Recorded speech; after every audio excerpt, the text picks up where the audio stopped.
Com a reforma tributária, é o mesmo tratamento que se está dando, uma concha de retalhos ao longo de anos, mas agora, dentro de uma expectativa social, uma expectativa econômica, tem-se um texto aprovado pelo Congresso, sancionado pelo presidente da República e em vigor. Mas em vigor, em sua plenitude, é a concha de retalho não de trás para frente, mas daqui para frente. Fala um pouquinho para a gente aí da tua opinião sobre essa jornada da reforma tributária do nosso país. Excelente, Joaquim. Enquanto você estava falando, eu fiquei pensando, né? De fato, tem temas que eles retornam com muita frequência na discussão legislativa, né? A gente está vendo aí novamente a discussão de desoneração da folha, que foi e voltou, não sei quantas vezes, compensações de créditos tributários. E com a reforma tributária não é diferente, porque nós estamos falando de algo que é muito caro para a nação, né? Toda nação organizada na história, ela teve a arrecadação de tributos como a principal fonte do custeio do serviço social e até mesmo da estrutura social. E no Brasil, nossos modelos tributários, eles sempre foram construídos sobre a perspectiva de nós importarmos modelos que funcionavam principalmente na Europa. E o nosso modelo atual, ele é bem antigo, né? A estrutura atual do sistema tributário brasileiro, ele é de 65. Então, você imagina que o nosso Código Tributário Nacional é de 66. E desde a Constituição de 88, que se fala sobre a necessidade de reformular esse sistema. Tem gente que até acredita que a Constituição de 88 promoveu uma reforma, mas isso não aconteceu. Na verdade, teve pequenos ajustes ali ao modelo tributário, tanto é que o Código Tributário de 66 continua válido. E desde 88 que se fala sobre essa necessidade de ter um sistema mais eficaz, porque já se entendia que ele não era o mais adequado para aquela época e não é para hoje em dia. Se não era em 88, você imagina em 2024. E o que é que acabou acontecendo?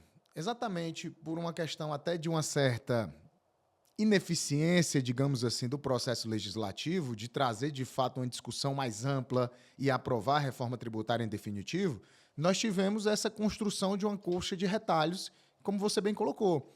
Nós tivemos, em vários momentos, o próprio Poder Judiciário praticamente promovendo pequenas reformas, porque ele acabava sendo determinante em temas tributários do nosso país. Nós tivemos o Poder Executivo, em vários momentos, também dentro do âmbito das suas competências, alterando o sistema tributário, o que fez com que nós tivéssemos um dos sistemas, que não o mais complexo do mundo, mas um dos mais complexos do mundo, porque nós temos uma quantidade infinita de legislações tributárias sendo construídas diariamente. Então, lá no artigo 96 do CTN, ele define legislação tributária. E ele diz que pode ser considerado legislação tributária diversas normas constitucionais, infraconstitucionais, legais, infralegais, que são emitidas diariamente pela administração tributária. Você imagina que uma instrução normativa da Receita Federal é legislação tributária. E numa instrução normativa, a Receita acaba determinando caminhos e rumos que vão ser seguidos por todos os contribuintes do país. Esse contexto todo fez emergir a necessidade de uma reforma mais completa, que dissesse o seguinte: opa, vamos dar um basta a esse manicômio tributário, né, que muitos doutrinadores acabaram batizando, para que nós tivéssemos o redirecionamento de um caminho tributário no país. E essa discussão começou de maneira mais forte ali em 2019, nós tivemos ali duas PECs tramitando no Congresso Nacional, até que em 2023, a união de alguns textos fez surgir o texto que foi definitivamente aprovado e promulgado, que foi o texto da Emenda Constitucional número 132, promulgado no dia 20 de dezembro de 2023. E é importante dizer, Joaquim, para quem nos assiste, que esse texto ele já está incorporado ao ordenamento jurídico tributário brasileiro. Então, a reforma tributária já é realidade. Nós continuamos tendo discussões, continuamos, mas no âmbito de regulamentações, que objetivam determinar como que esse novo modelo vai funcionar operacionalmente. Mas aprovado ele já está, realidade ele já é. Professor Felipe, Esse modelo aprovado, ele resume-se basicamente em que ordenamento? Perfeito. Quais são, o que muda na carga tributária brasileira? O que muda na organização da arrecadação tributária nacional, considerando as 3 esferas, União, estados e municípios? Qual é o impacto que isso tem nesse ordenamento? Excelente. Antes de mais nada, é importante só para quem nos assiste alinhar as expectativas, né? Porque as pessoas estão esperando, muitas delas, né, com quem eu converso, que a reforma vai solucionar o problema do Brasil. No dia seguinte do início da reforma, o Brasil é um outro país. E isso não vai acontecer. Por quê?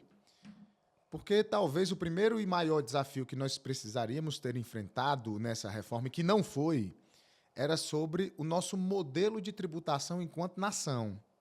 Nós somos uma nação que tem a sua maior parcela da tributação concentrada no consumo.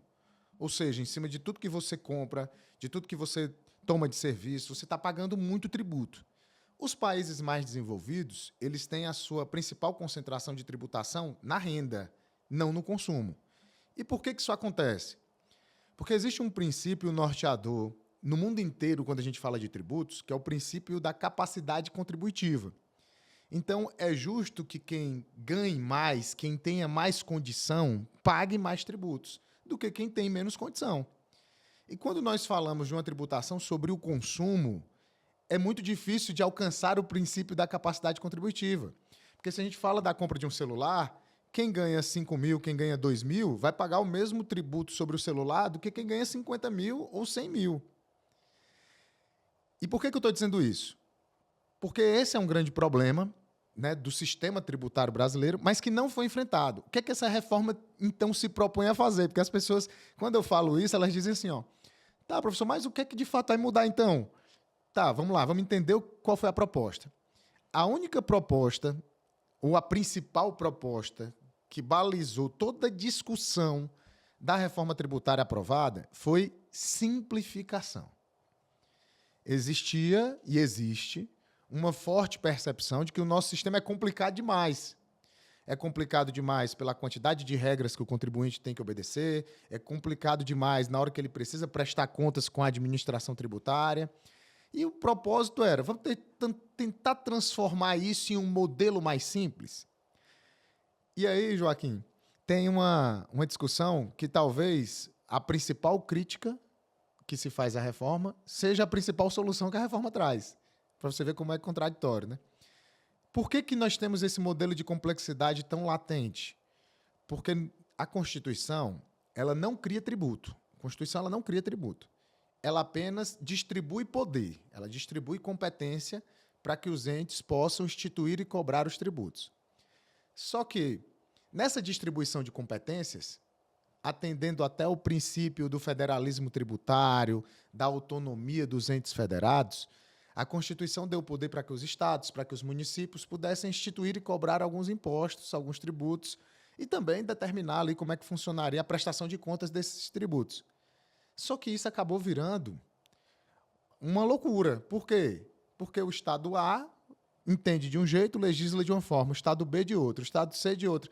E aí você imagina que nós temos, se você pensar hoje, uma empresa que tenha filial em 10 estados, ela vai ter que conhecer a legislação de cada um desses estados. Se ela tiver dentro desses 10 estados a atuação em 30 municípios, ela vai ter que conhecer a legislação desses 30 municípios, que muitas vezes é completamente diferente. O que a reforma se propõe? Vamos diminuir essa distribuição de competências. Só que essa diminuição é exatamente um ponto muito criticado pela doutrina e pelos tributaristas atualmente, porque isso pode estar ferindo o federalismo tributário do Brasil, que é uma cláusula pétrea e não pode ser, de forma alguma, atacado.